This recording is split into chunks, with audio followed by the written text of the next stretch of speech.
Hey YouTube, how are you guys doing today? Welcome to the live. It's Ashley Nicole with The Practical Life.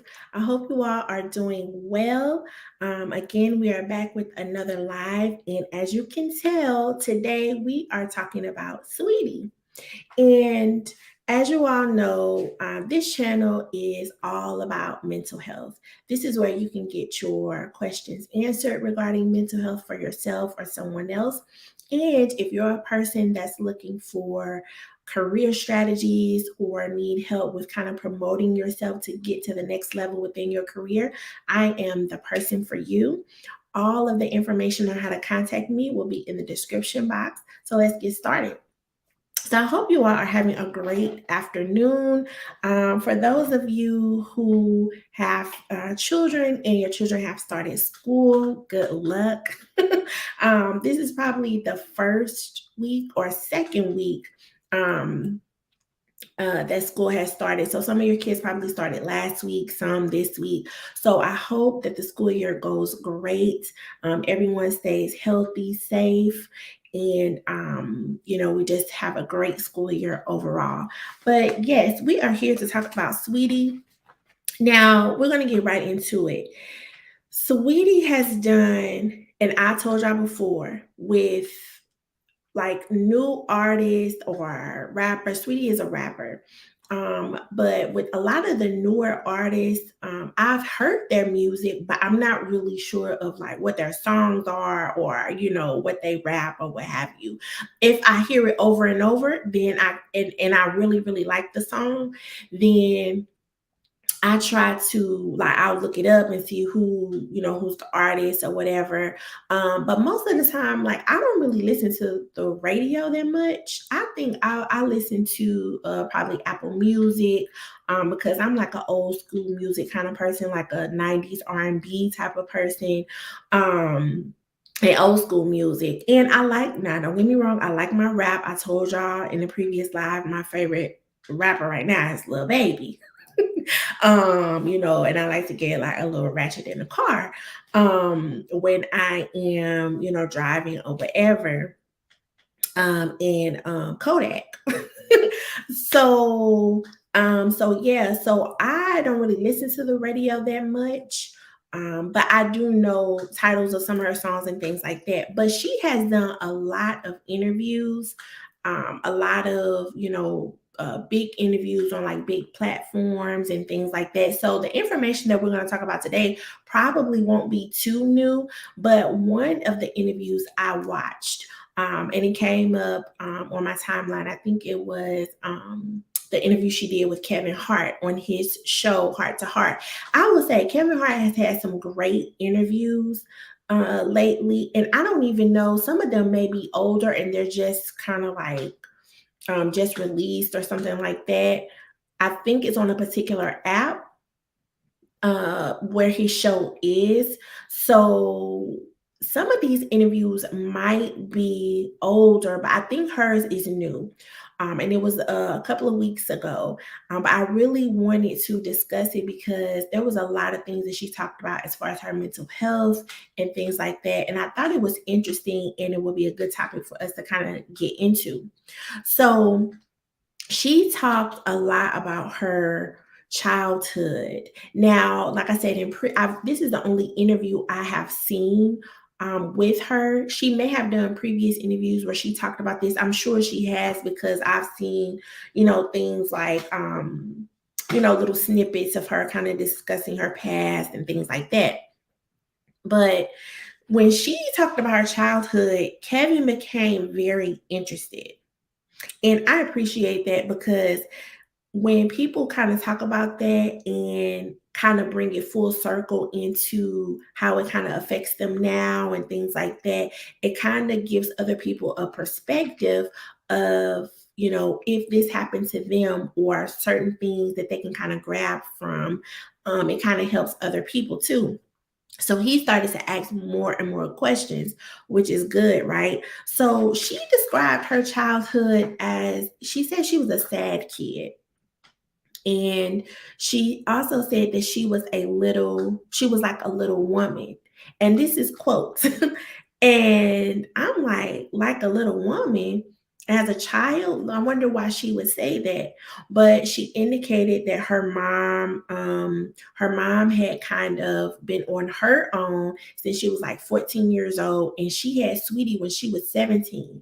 Now I don't know if she has any siblings. I don't think she does. I think she's the only child, but her mom had her when she was 17, which means that her mom was a teen mom. Now, let alone her mom kind of being on her own since 14 years old, she said that her mom was like in the streets. So that we can imagine things that her mom had to go through. I know she grew up in I believe her mom grew up there too in California, and in the Bay Area. So, her mom probably went through a lot of difficulties, a lot of hardships, a lot of challenges. Being 14 and on the streets, we don't even know what she experienced, and then having a child at 17. So that's a lot. Now, she grew up like basically raising herself. We would, have the question of, kind of who was there to support her when she had a child at 17. She probably didn't have a lot of support. Um, so her mom was still childlike herself when she had her. But she said that she was independent. And I think this is why she said that she was like a little woman. She said that she was independent by the time she was in the third or fourth grade. She had a key to her house. She would go home, be by herself. She would cook, she would clean, do her homework, basically, like, took care of herself. So it sounds like Sweetie was probably parentified at a young age and had to kind of really in third or fourth grade. You how old are you if you're in the third or fourth grade? Probably what, 8 or 9? 8? Yeah, probably 8 or 9. So definitely children shouldn't, she was probably like a latchkey kid, right? Children shouldn't be home by themselves at that age, trying to cook for themselves, find something to eat, make sure they do their homework. So it sounds like she became very independent. Now, I started to wonder as a therapist, right? Third and fourth graders, how did she get the mindset to say, okay, I need to go home, make sure I open the door with my key, lock the door, make sure I fix myself something to eat, make sure I do my homework. Like, being that responsible at that age is surprising, right? But she said that her parents basically told her, and this was crazy to me. Her parents told her, "We are a team, and you need to, like, our family is a team, not mom and dad, like me, you, mom, and dad, or me, you, and your mom, or if the mom told her this, me, you, and your dad, we're a team, and you need to do your part." What? Her part, okay, her part is being a kid. And that means going outside and play after school, after you do your homework, playing with your Barbies, watching cartoons or whatever. Not coming home by yourself with opening the door with your key that your mom gave you and making sure you fix yourself something to eat. Do your homework and do the dishes. No, that is a lot of responsibility for a third or fourth grader, right? And also, she indicated her parents worked a lot. So in her mind, it was like, okay, my dad said I have to do my part. So, like, I have to basically like make sure the house is okay while they go and work. No, that's not her responsibility. Now, she did say that her mom is I think she said her mom was Filipino and Chinese. Now, but her mom, I don't know if her mom was born here, but there may be like a cultural influence as far as, how to raise children, or how children should be raised and things like that. But you got to remember, the mom was on the streets when she was 14 and basically raised herself. So it's kind of like the mom, since she was in that situation, she may not have seen anything wrong with Sweetie staying at home, opening the door, like being very responsible at that age. Because she's like, oh, I had to do all this by myself at 14. Like, you could surely do it at 8. I'm like, what? I was mind blown. So then she said that she indicated that she was in therapy in 6th grade.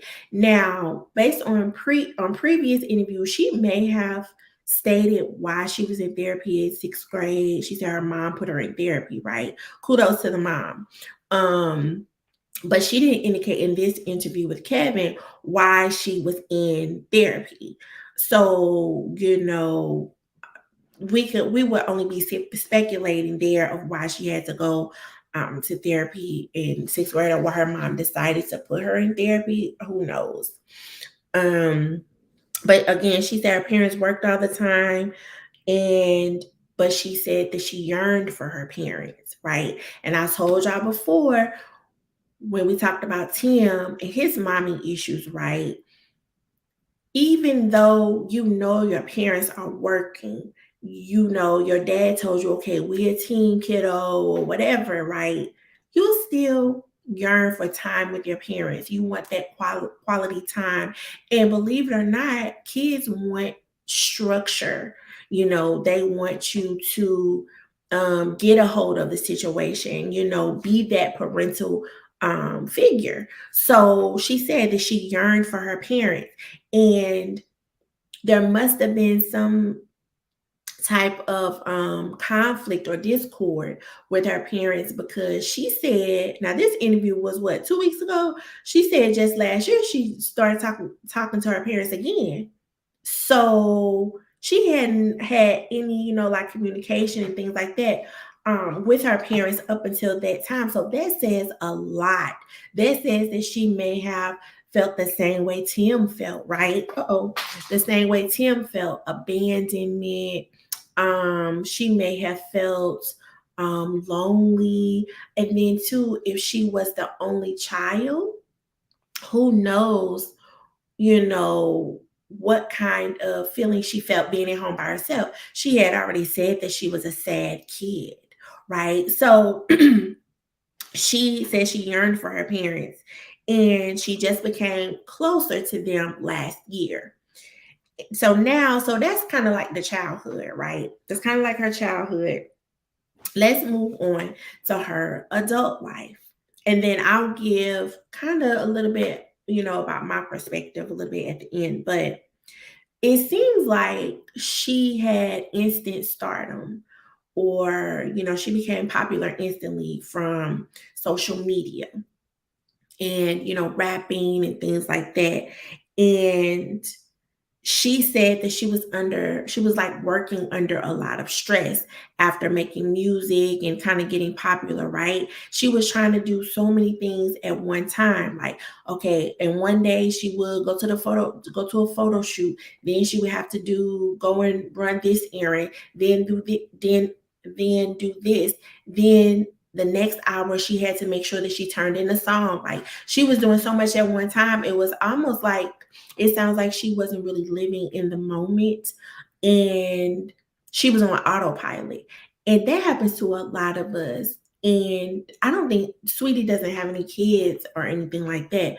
But people with kids know this, especially young kids, know this all too well. Like, you become a person that's on autopilot, because you're putting yourself on the back burner and your needs on the back burner. Because think about it, she's trying to do a photo shoot for her album, but it's really like for others. You see what I'm saying? So people can get the album one time. I'm putting this song out, turning this song in so people can hear it at a certain point. Like, it's all for others. And she was kind of putting herself on the back burner. Now, she became stressed.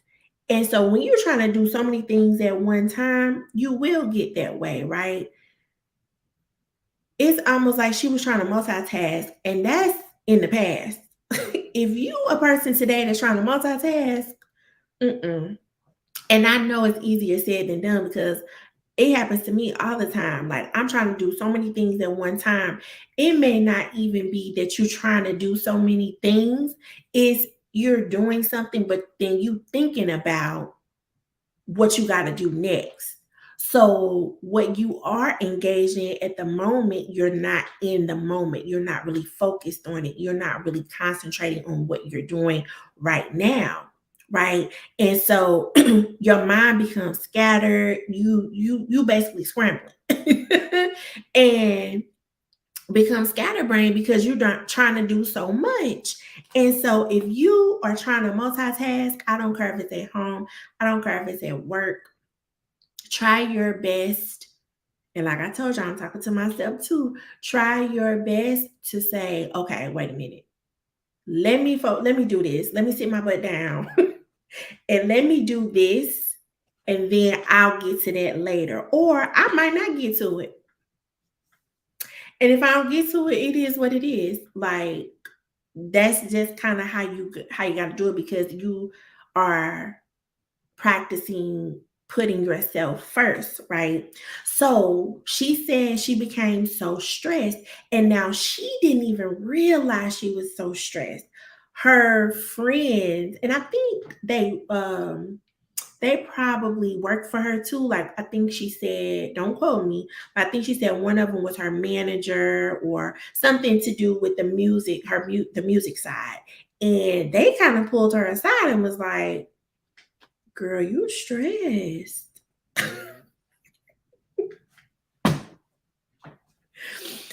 Everybody need a friend like this, okay? Everybody need a friend to say, "Come here, let me talk to you for a minute. You look kind of stressed. Like you good? Okay, you know what? We're gonna take a break.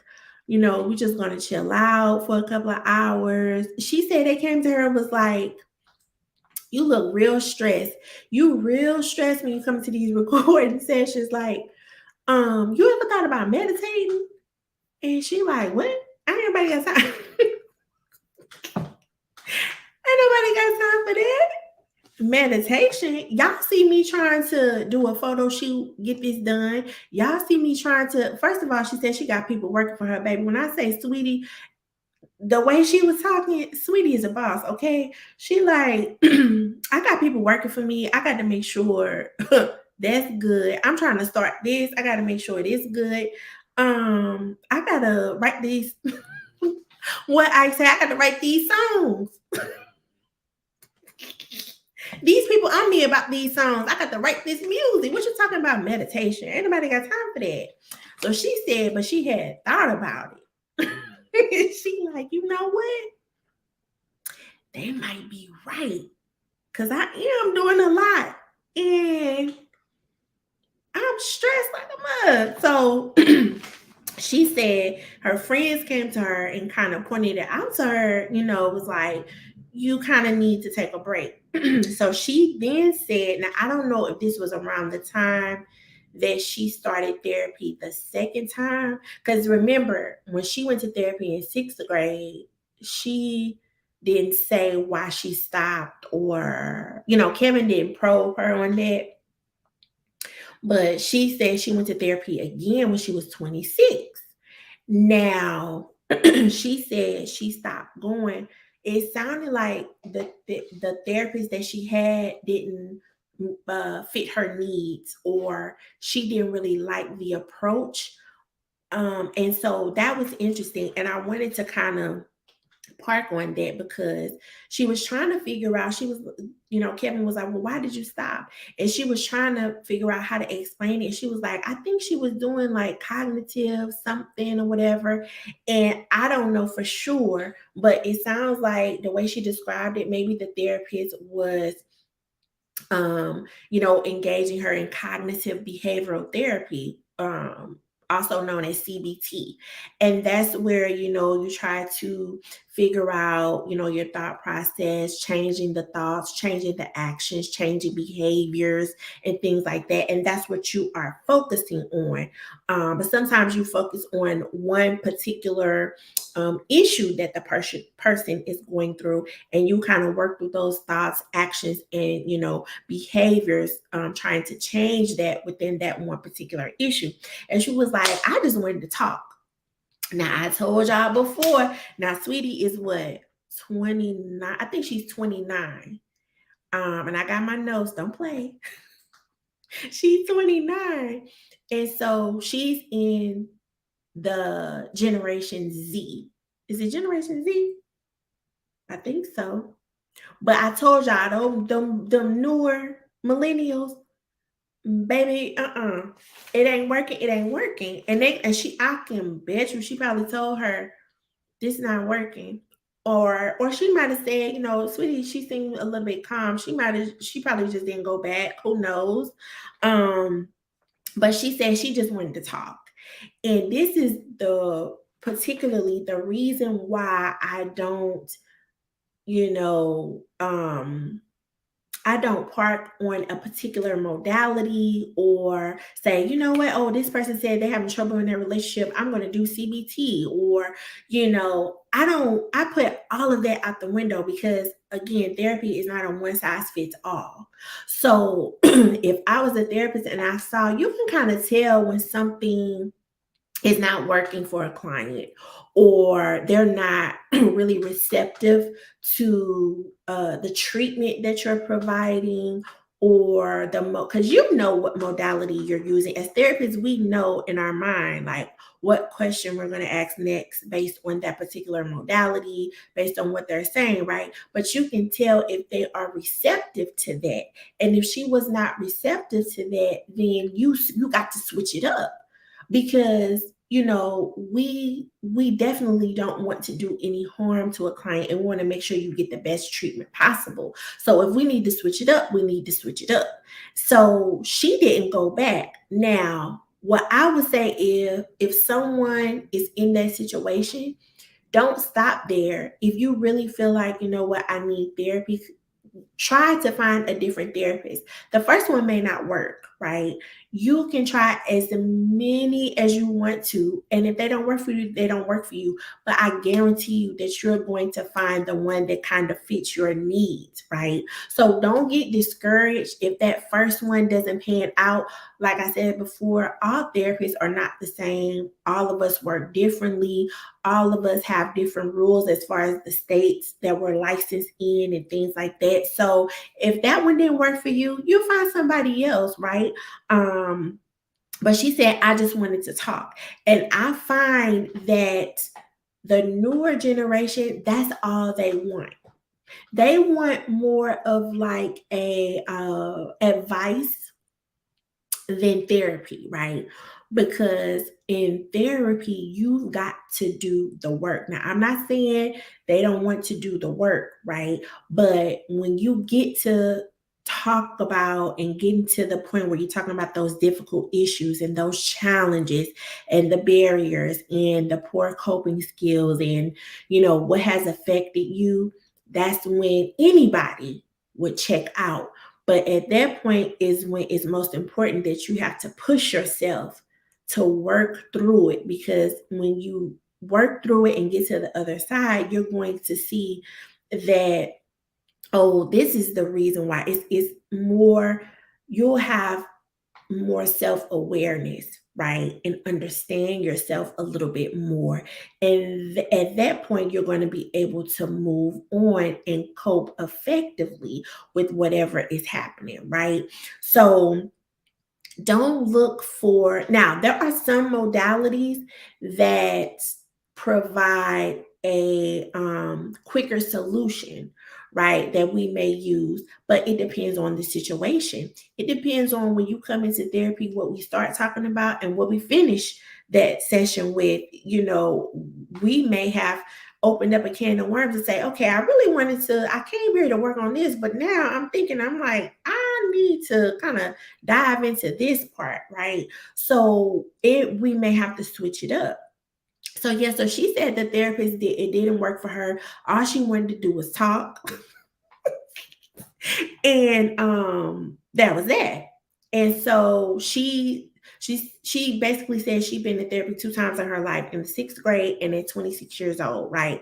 Now, why she had to go at 26, I'm not sure of that either. She didn't indicate it in this interview. She may have indicated it in previous interviews, maybe. I'm not sure. But that was interesting because, like I said, that's exactly why I don't really uh choose a particular modality. I'm what they call an eclectic therapist, where I meet my client where they are. And, depending on what you tell me that first session, first, second, third session, depending on what we discuss, what we talk about, right? That's how I'm going to kind of gear the treatment. And it may not be a particular modality, it may be me asking you more questions. My job is to kind of guide you through this whole process to where you become more self-aware, and you make your own decisions, based on your situation, because you know yourself best, right? So that's why I don't use cognitive. Not, I won't say I don't use it, but I'm not going to say, okay, this is the situation, this is your challenge, we're going to use CBT. So I just wanted to kind of explain that a little bit, and to encourage you all, to find a different therapist if the first one doesn't work for you. So also, Kevin, he said something to her that was interesting as well. And he said, you've really been transparent. And because you've been transparent, your business has evolved. And when you think about transparency, for me, I think about someone being authentic, right? She's showing different areas of her life, and she's showing people, that she can relate to them in different ways. And that's what people want to see, in general. And people want to be around an authentic person, a real person, that doesn't hide their feelings or things like that. But it was interesting because even though she transparency allowed her business to evolve, she indicated that she left social media, or she doesn't check social media as much because it was consuming her life, right? So again, that goes back to social media kind of being a blessing and a curse, because the more you give others, the less you're giving yourself in return. That's kind of deep when you think about it. She was giving so much of herself and showing so much of herself that she kind of lost herself in that process, or didn't know herself in the beginning, right? And just, again, it was quick stardom. So it's like, okay, boom, she famous. And it's like, okay, she really didn't know who she was in the first place. So now it's like, who am I really? Based on, people giving her feedback, all the comments, all the headlines, and all this stuff, right? And she's like, I had to step back from social media because it was too much. And it could have been part of the reason why she was so stressed, right? Because aside from doing all this work, it's like, okay, she's being transparent. She's putting all this information out for everyone else to consume. But then she go on social media and look at the comments. People always got something to say. So it's kind of like, okay, I thought I was doing good, but now the feedback I'm getting is this, and this.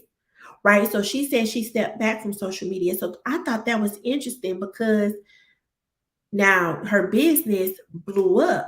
But what about self? Right. So now the fourth thing I had here was that she actually said that she went through. Now, when she was on Kevin Hart show on Heart to Heart, her hair was looks like she had not a buzz cut, looked like maybe it grew back a little bit and her hair was pink. And he was like, he's a jokester, he's a comedian. So he's like, oh, you don't have any hair. Like, why don't you have any hair or whatever? And she was like, she went through a period of self-discovery or, self-reflection. And she wanted to access her higher self. And so this part of the conversation, and that's when I looked up how old this girl is, this woman is, okay? And at 29 years old, Saweetie is wise beyond her years.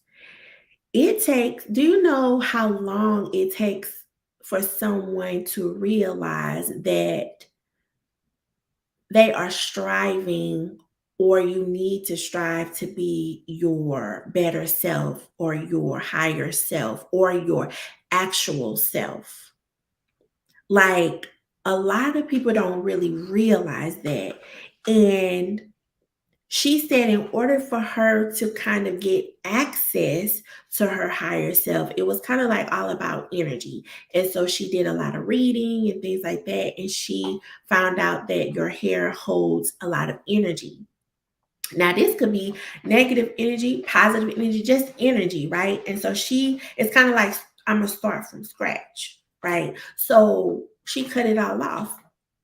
Now, we could relate this to Doja Cat cutting her hair off, and everybody had a conniption. They were verklempt.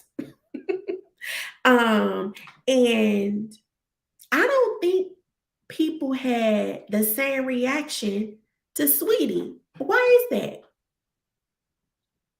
I wonder why that is. Both of them seem like they are, of course, both of them are creatives, right?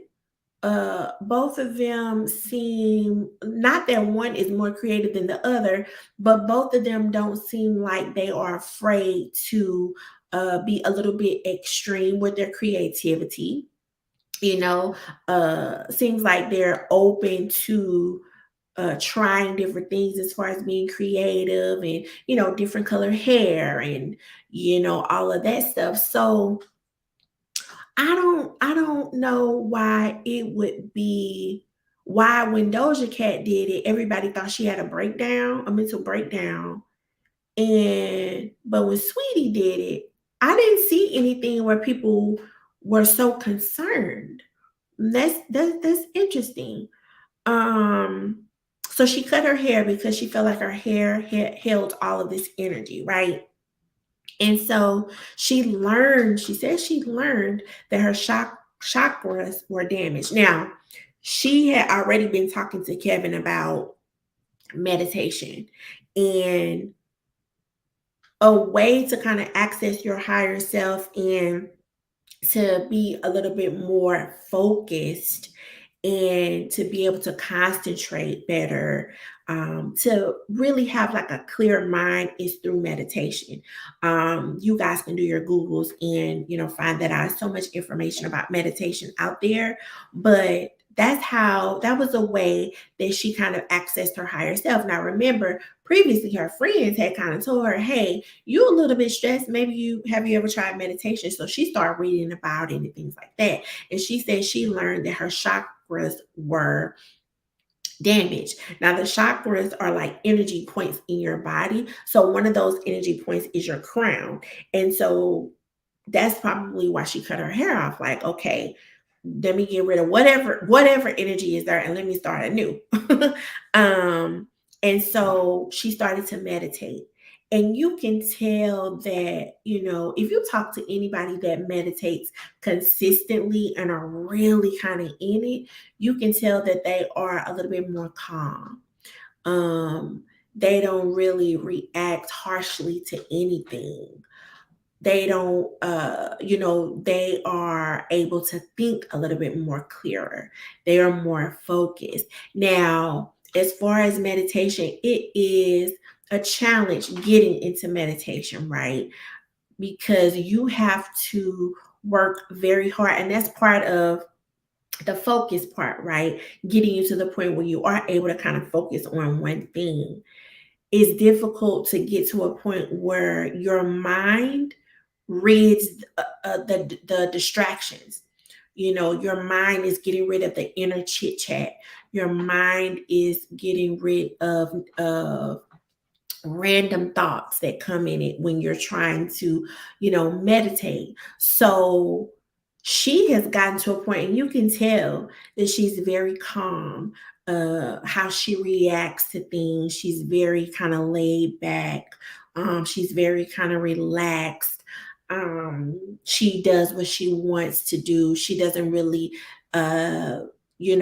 take into account a lot of times what other people, kind of want her to do and things like that, because she's gotten to a point through meditation where she really knows herself and understands herself and accepts herself.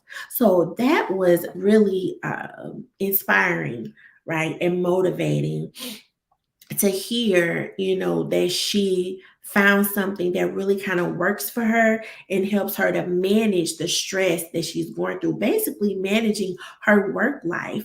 And people don't understand when you have, I mean, she's in the entertainment industry, but work is work. I mean, she's still working. um, she might not have to work as much as as us, but she is working and she has work stress, and a lot of people go through work stress.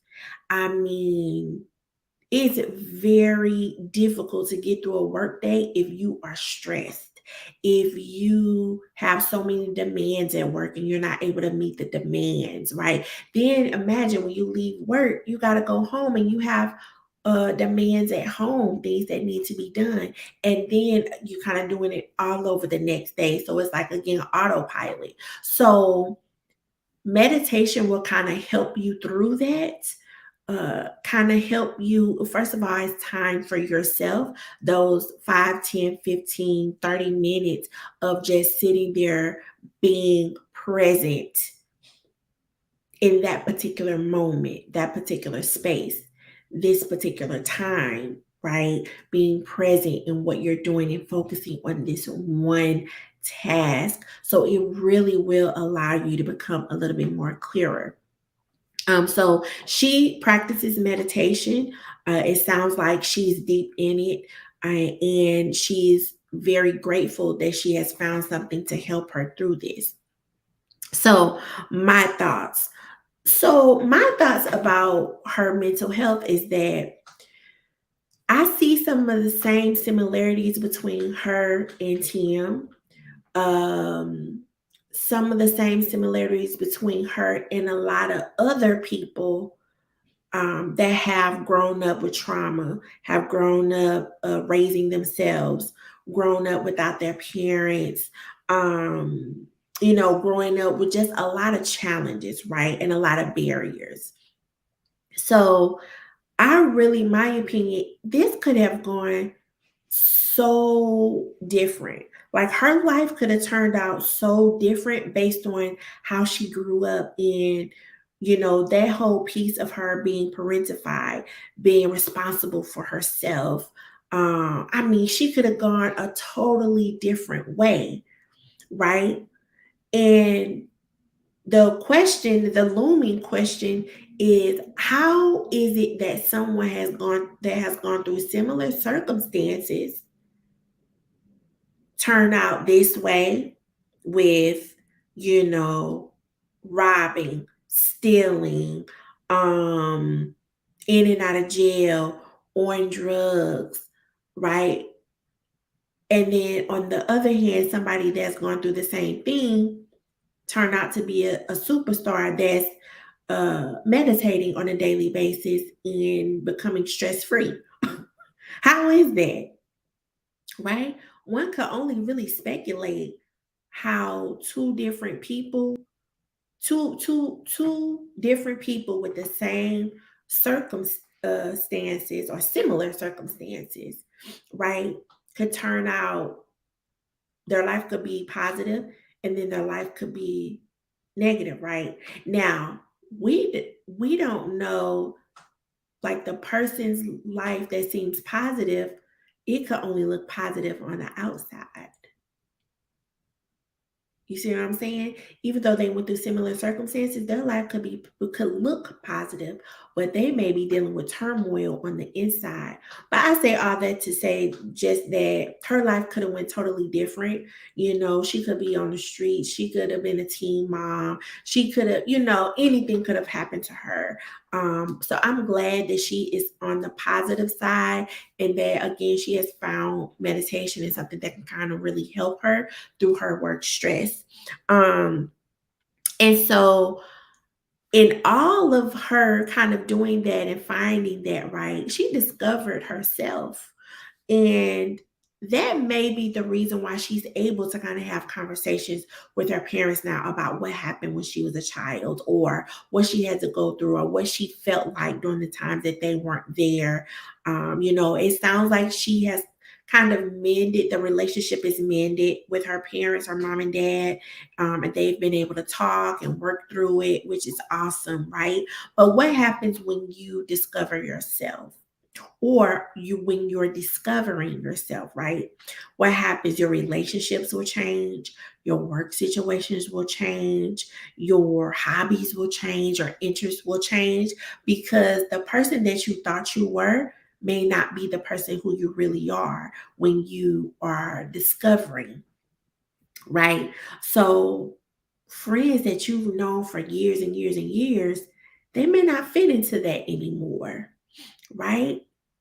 The career that you worked so hard for or that you went to school for all those years and things like that, you might find that that's really not what you're into, right? So things will change and for the better because you're growing into who you really are and you get to a point where you are accepting that and it's no longer doing things for others, but doing things for yourself and what makes you happy and what makes you excited and what, you is just becoming more self-aware, right?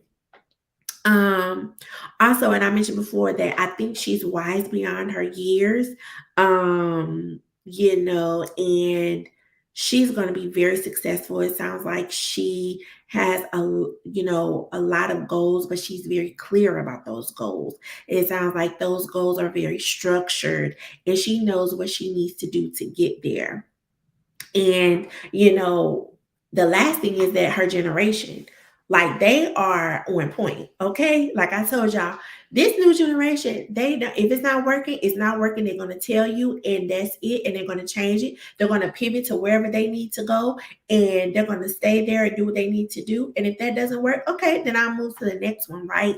It's awesome to see because a lot of people that are in their generation are trying to get there and say, like, okay, this job is not working. Let me move to the next one.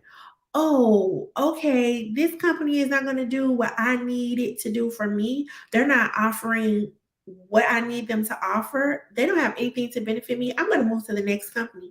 They don't care if they've been working there 4 months. Other generations, they'll stay in that same spot for 30 years. And at the end of those 30 years, they'll be like, oh my gosh, I used to have this manager that did this. Or I didn't really like that job. But they also understood that what needed to be done needs to be done, right? You have a family to take care of, right? It's not about your needs, right? It's about what needs to be done for the family.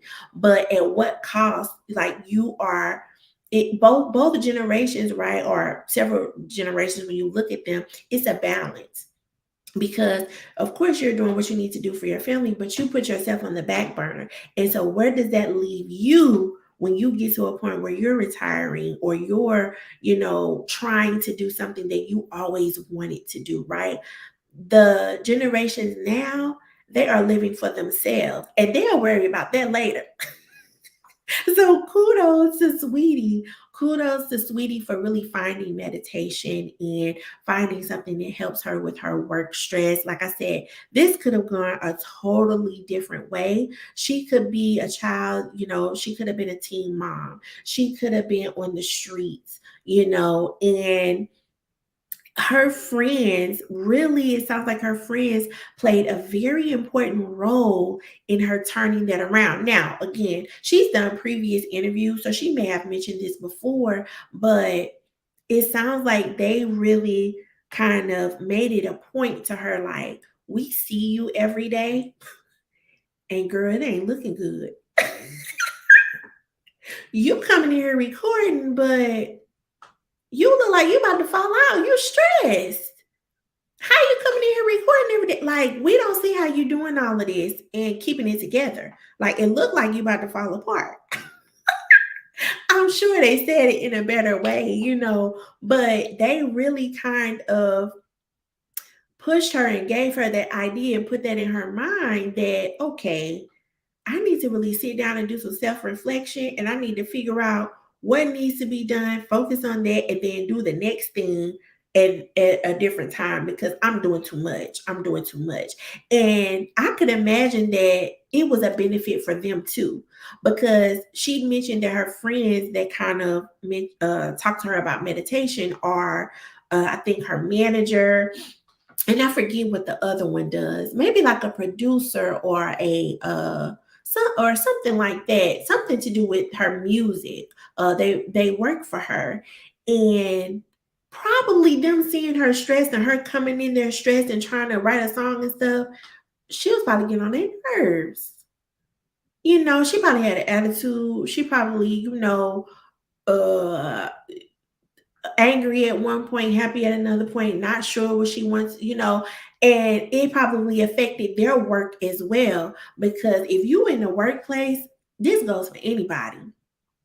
If you in the workplace and you come to work with a great attitude, you ready to work, you had your coffee this morning, your favorite coffee, you played your favorite tunes in the car before you park, you did your prayer before you went in. This gonna be a good day, like positive.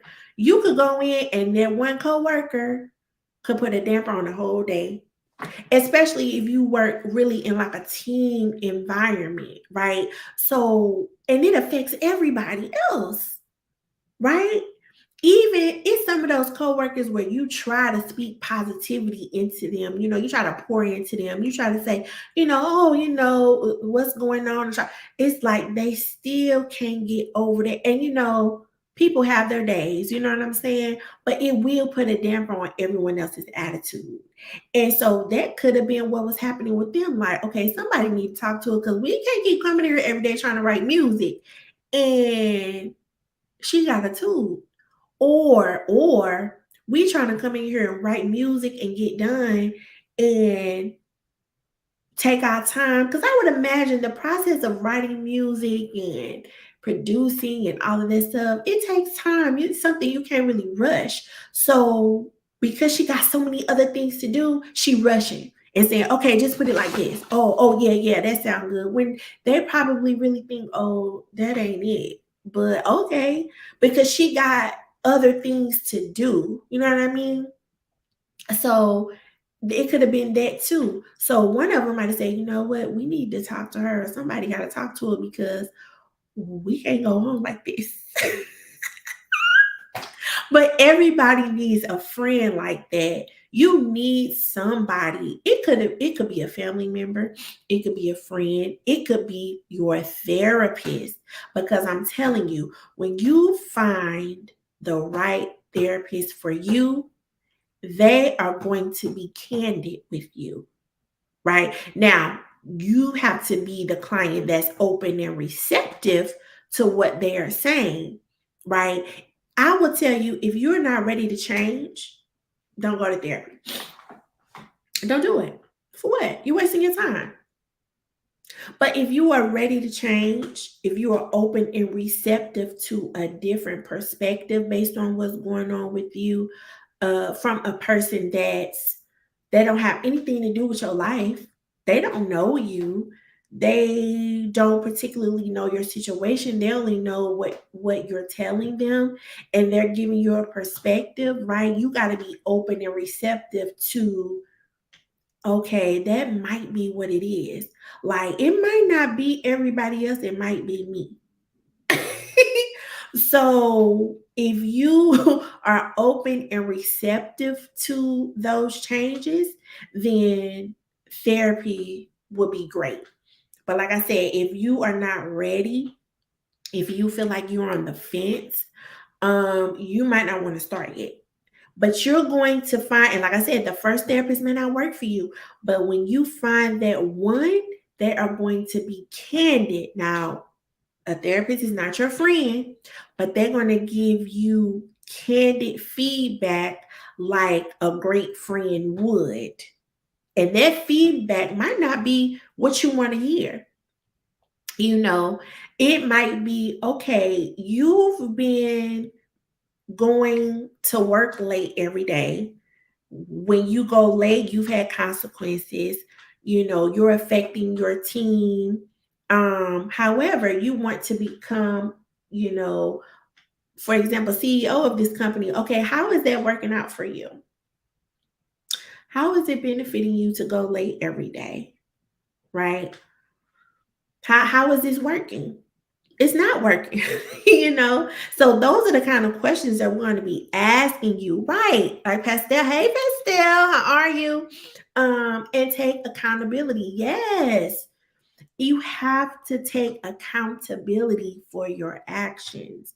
Right? Like I said, it might not be everybody else. It's probably is 9 times out of 10 is you. So it sounds like Sweetie got to a point where she was like, okay, I may not realize what I'm doing to myself and or others, but my friends see it, other people are seeing it. So that could have been a trigger for her to calm down too.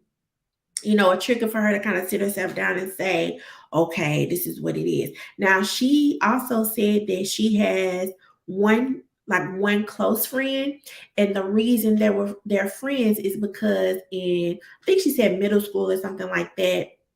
I thought she was gonna say something drastic, like, you know, she got beat up or it, I thought it was going to be something just so drastic, but she was like, "Oh yeah, I was in middle school and I got my first boyfriend, and the friend group I had, they called me and they were like upset because you know they liked the boy too, and they said they were going to jump me at school." And Kevin was looking at her like, "Okay." But that was traumatic for her, right? And she was like, because these were my friends. And I'm like, okay, y'all gonna jump me because I like this boy? Or that this little, you know, I'm only in the middle school, but she rode the bus with these friends, and so this other person that wasn't necessarily her friend at the time, she said she called them. Well, she told her grandmother because I think because her mom and dad were working so much, her grandmother kind of helped raise her and things like that. And she said she has a big family, so she had a lot of cousins and stuff. Everybody was at the grandma's house. And her grandma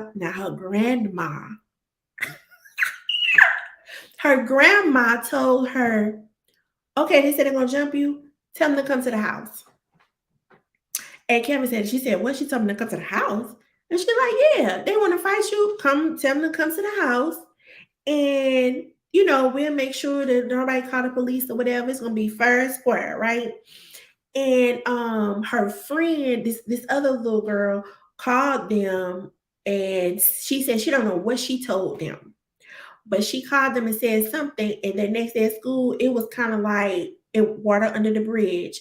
They didn't bother her. They didn't say two words to her. They wasn't pressing her about nothing. She said, I don't know what she told them. She said she been my friend to this day. So it sounds like she has, you know, a close friend that she kind of, you know, kind of keeps close and things like that. But it sounds like too, she's only 29. She's really evolving, and I can't even imagine where this woman will be when she's 39. Like she just seems so clear.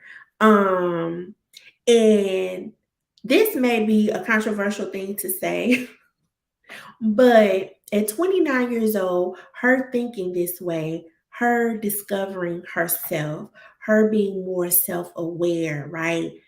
You see the changes in her romantic relationships. Because I ain't gonna lie, I was thinking she with who? After I heard this interview, I said, no wonder her and Quavo broke up. He's not a match for her. Now, mind you, I don't know much about Quavo. Quavo could be the most mature, responsible guy on this earth, but it just don't seem like that is a match based on how this young lady was speaking about herself, about especially her emotional intelligence. It just seemed like it may not it wasn't a good match from the beginning. It to me, like you can pretty sometimes, yes, sometimes you can tell when somebody and it's not like the person is better than the other person. The only way I can explain it is that, uh like he just don't match with her. When you on that level of thinking, right? You doing meditation, you understand how your past relates to your present. Like I just don't see him matching that, right? And he could, I mean, he probably is a great guy, and things like that. But I don't know if now I did see something where she's talking now to what is this other one? I forget his name. I forget his name. Oh, is it Lil Baby? Well, I ain't gonna say nothing about Lil Baby because I love Lil Baby. I ain't gonna say I love him as a rapper. I play his songs all the time, and his songs have. And then too, I don't know if he write the songs. Some rappers they don't really write their own lyrics, but whoever wrote them, him, or he probably did. But they have meaning when you listen to what he is saying, and I really, really appreciate that and uh see what he's trying, understand what he's trying to say and stuff. So I really, really like him as a rapper. And I think I saw that she was dating him now. I don't know. But when I said she was with Quavo talking like this girl, she don't speak like she's 29. She speaks like she is very, very mature for her age. And so even Kevin was like, girl, you said what now? I didn't even know that. So yeah, so I really enjoyed her interview. I thought that she dropped some great gems that will really be helpful, especially for her, generation. And like I said before, they are moving towards self. They looking inside. They are saying, what can I do for myself to make myself better? I'm not living life for anybody else, but only for me. And I'm going to do what's best for me. And kudos to them. We can learn from them. With how they're kind of approaching life. So yeah, so those are my thoughts about her interview and her mental health and how her childhood kind of relates to her current life. I hope you all enjoyed this live. Thank you for joining, Pastel. I will catch you all on the replay. Again, if you need any assistance or need to contact me regarding any questions about mental health for yourself or someone else, all the information will be in the description box. If you have questions about careers, our information on how to connect with me will be there as well. And I hope to see you all on another live. If you feel so inclined to, please subscribe and join me on my journey to 1,000 subscribers. Thank you all who have subscribed thus far. I'm really excited and appreciate you. And I will see you on the next one. Have a good day. Bye.